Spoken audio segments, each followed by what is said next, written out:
Okay, I'm back at it out here. It's been, I guess, probably about a week since I last had a chance to work with this. Well, that's not true. I did come in and play for a minute the other night. I had my wife to help me, and I finally was able to get this uh, crank bolt loose. What I ended up doing was the old internet start trick. Put a wrench on it and used the starter to tap it, and it broke right free. I should have thought about it and filmed that for you, but I didn't. I apologize. But anyways, I've got that broken free now. I cleaned off the surface for the water pump. So that gasket surface is ready to go. That old gasket was really brittle. Just didn't have any like cracking. When I pulled it off, it just kind of fell apart. So I think that's why it was leaking. The water pump actually looked okay from what I could tell. But maybe around the bearing surface or something it was leaking. I'm not sure, but I'm gonna go ahead and put the new water pump on, and then what I'm gonna plan to do is I'm just gonna try and clean this whole area out here. Just try and clean all those surfaces, get that gun cleaned up, and so I've got a nice clean area that I'm working with, and then I'll work on pulling those seals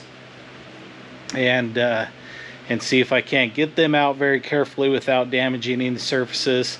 Get the new seals put back in. Oh, I need to drain the oil on it too. I haven't looked to see if that's part of the procedures, but it makes sense that I do an oil change while I'm working on this. So I'm gonna drain the oil out, put the new seals in, fill it up with oil, and see if I can't get everything. I'm hoping I can get most everything put back together to where I can maybe start this today. I'm not gonna have everything put back together, but enough to crank it over and see if I screwed something really bad or if we're in good shape. So that's the plan for now. We'll see how it goes. Well, I've already made two mistakes.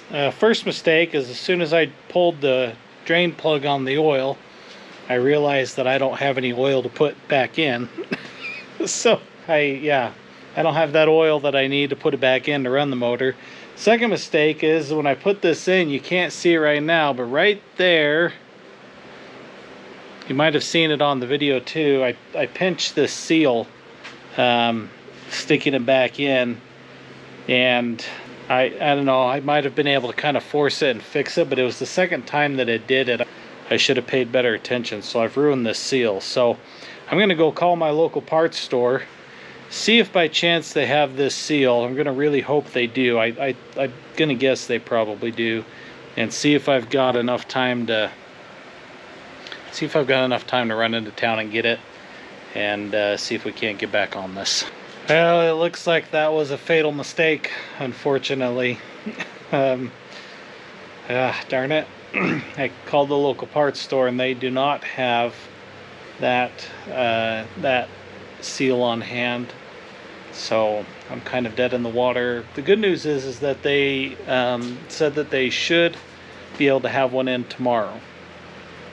So I'll check in tomorrow and see if that's the truth, if they're able to get it, and then I'll get that seal, get some oil, and I'm hoping maybe tomorrow afternoon I'll have some time to kind of get back on this and see if I can keep progress going. So I guess that's gonna do it for me tonight.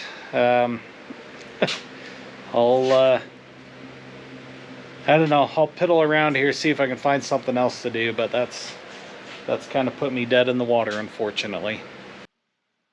Well, this is frustrating. I've lost audio again, and what really irritates me is that it's on my brand new GoPro setup.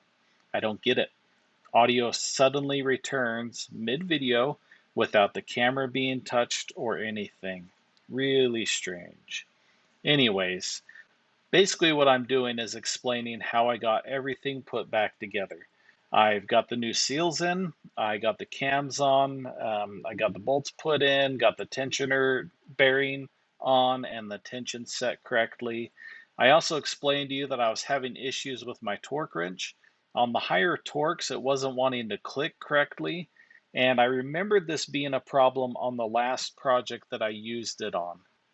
You can see me break the old belt trying to torque that bolt down enough, and then I'm able to get it wedged with a socket to really get good leverage on it. I feel pretty confident that I got it torqued to spec. I checked kind of some of the lower settings on a different bolt and it was clicking okay, but anything above about 70, 75 foot-pounds, it just was not clicking right.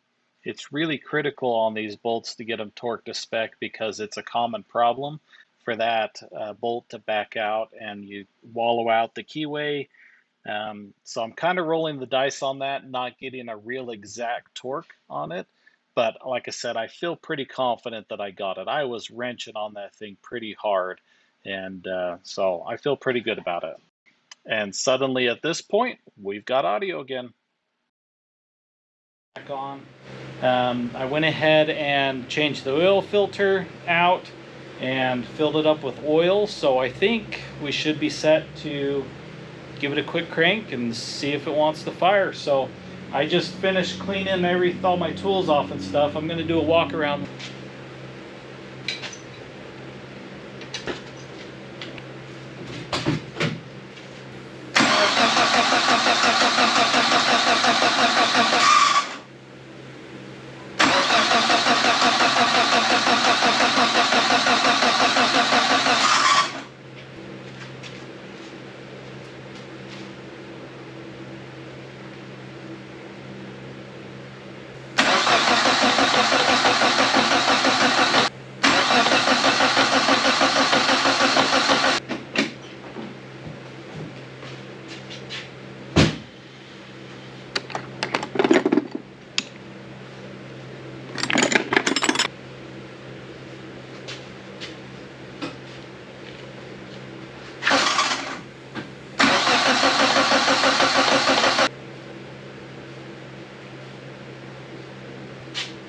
Well, I'm a little stumped. It's acting like it's not wanting to even try. I'm gonna have to do a little bit of looking and thinking and see what I can figure out.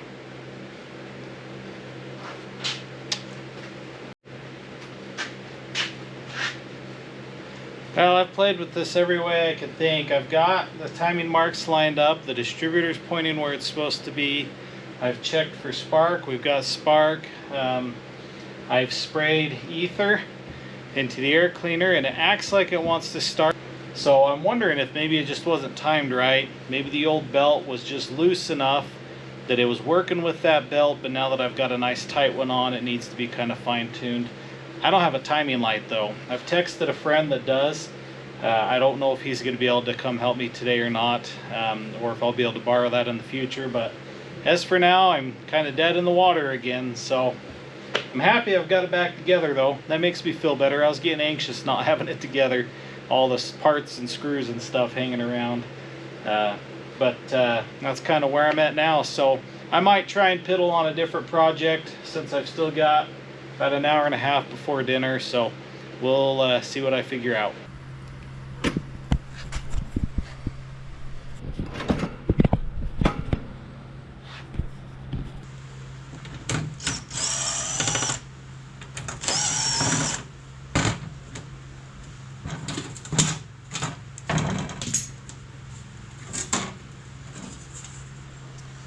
Well, I figured since I didn't have anything else to do, maybe I'd work on the door.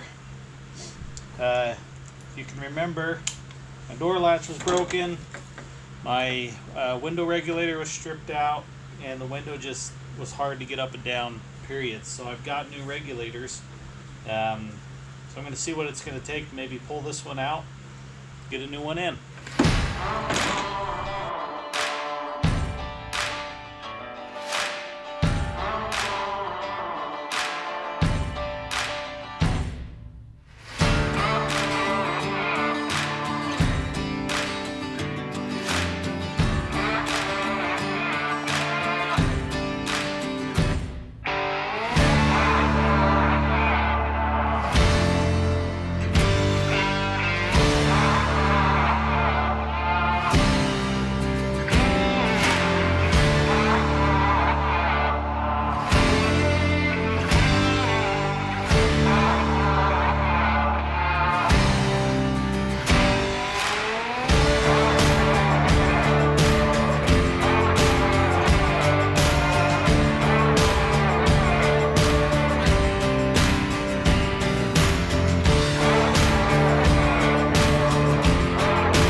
was super easy and quick.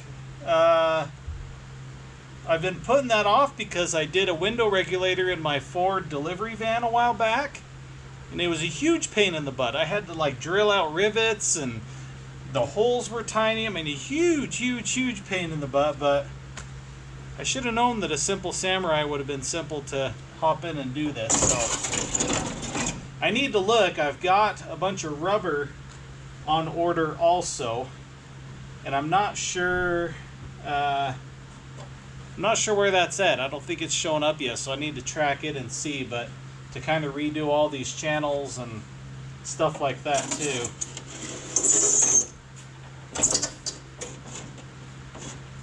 I think maybe this needs a little fine tuning, but that's easy. That's just undoing screws and kind of tweaking it, and should be easy. So I don't know, surprised by that. What do you think, Double T? Don't know.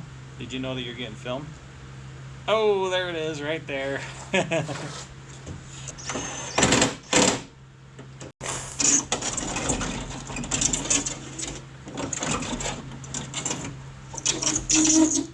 Okay, I got new door handles too, so let's see if maybe I can. Oof, those are stripped out pretty good.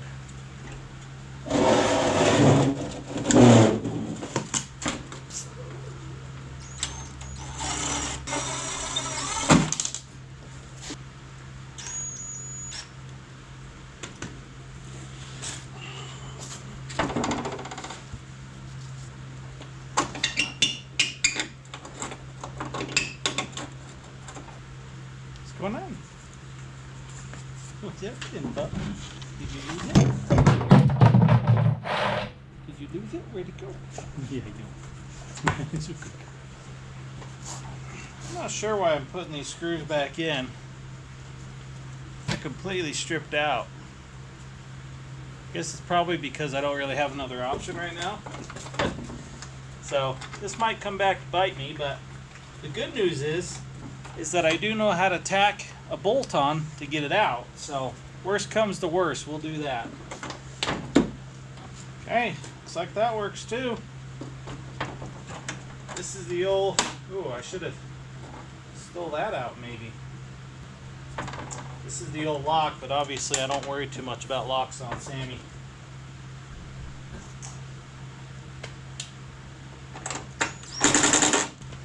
And the battery just died.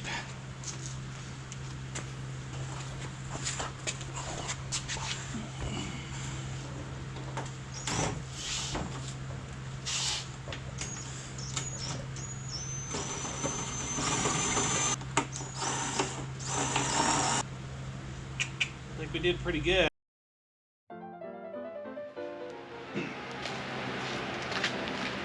Well, good morning, everybody. It's story time with your host, Boss Dad. This is a short story that's condensed down from a very long story so that your viewing pleasure is not borified by the long story. Once upon a time, there was a man named Boss Dad, and he was working on a best friend of his vehicle named Sami. Sami was a good vehicle. It took him lots of fun places, and they had many great adventures together. One day, Sami developed a leak and needed to go to the hospital. So, Boss Dad did his best to care for Sami and to make the fixes that would heal him up right. But the fixes didn't work. And suddenly Sami was sick and would not start at all. Boss Dad checked and rechecked and checked again and again and again and again and again and again and again everything that he had done to determine why Sami was still sick. Boss Dad checked with friends. Boss Dad checked the internet. Boss Dad checked every resource he had and could not determine the problem. Finally, Boss Dad decided that maybe somehow he made a mistake and did some damage to the valves. Boss Dad didn't know how because he was super careful, with everything that he had done. So, while Boss Dad was doing a compression test to see if somehow he damaged the valves, because there was no other explanation for why the fuel injectors were not pulsing fuel, suddenly, with the compression tester in cylinder 2, Sammy started.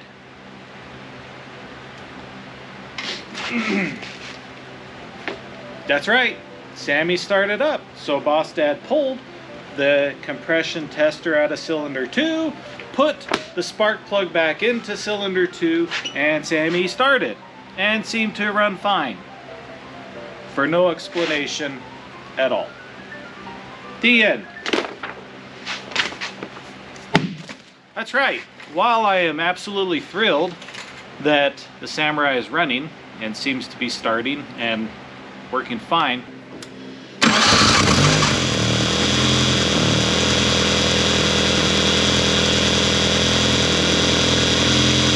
there's no logical explanation for what happened.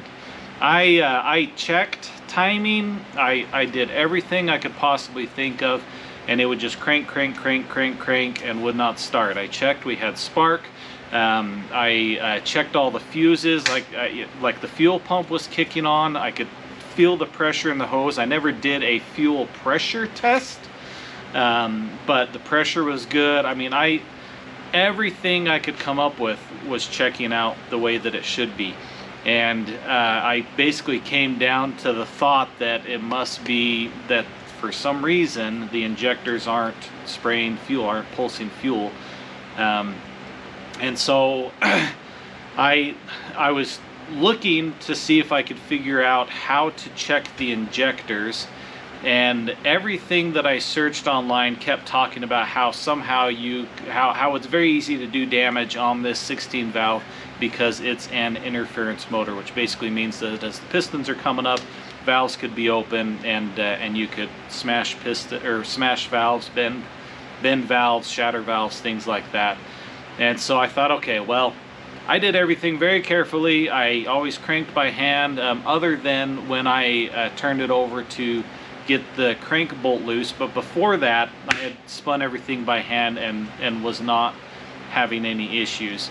And so I felt pretty confident that I did not do any damage, but I was grasping at straws at this point, and thought, well, what do I have to lose? It's a quick test. So I grabbed my compression tester, which is a really old one, put it in piston number 1, and it pressurized up. I don't remember what the number was, but compression was good. So I thought, okay, great, number 1's good. So I pulled it out, stuck it into number 2, and as I was cranking on number 2, my compression tester was having issues. It wasn't holding pressure, it wasn't reading correctly. And so as I was fiddling with that and cranked again, lo and behold, it fired.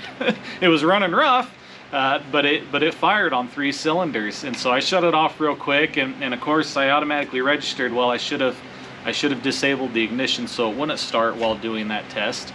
But I wasn't worried about it because it wasn't starting before. So anyway, so I pulled it out, put the spark plug back in, and sure enough, fired right up. Seemed to run smooth. So I thought, well, while I'm doing this, I'm going to go ahead and test the cylinders and finish out the compression test, just out of curiosity, just to see. And so I pulled the cap off the distributor and and put the compression test back into number 1 that tested good, and tried it again, and the tester, I don't know what's wrong with the tester, but it's just not working. Something happened. I changed the little valve stems in it, or not the valve stems, the valves. I changed the valves in it to see if maybe they were leaking. Like I said, it's an old one. I thought maybe the seals on them were broken, or I don't know. I couldn't get it to ever read correctly again, but I also ran into a position where it wouldn't start again after I put the cap back on. And so again, I'm like, what is going on? So I thought, well, I'm gonna do what I did before that made it start. And so with the ignition intact, the distributor cap on, I opened up number 4 and put the compression tester down in there and cranked it. It wasn't building pressure, or it wasn't, the tester wasn't reading correctly. It wasn't holding the pressure so I could get a good reading. And so I put it back in. I thought, well, I'm going to go back to 1. That's the one that did work. Just because now I'm starting to freak out that maybe I don't have compression, and that's why the compression, the tester isn't working correctly. And put it back in 1, try it again, and sure enough, it cranks and fires on 3 cylinders. So I pull it out, put the spark plug in, and it started up and fired since. So I'm not a mechanical genius by any means. I'm very much an amateur, but if somebody out there could give me some ideas on what they think happened, I'm completely baffled. I have no idea what to think. But the good news is it's starting and running. I haven't run it for long because I don't have the pulleys on or anything like that, and I don't want it to kick the belt off while it's firing and then do damage to the valves. So I've only run it for a little short burst just to make sure that timing and everything was good, and it's starting and running. So that's where we're at now. So I've got the day off today. The boss said that I needed to stay home and convinced me that I could. And so here I am. I've got the whole day today. So I'm going to start putting this back together.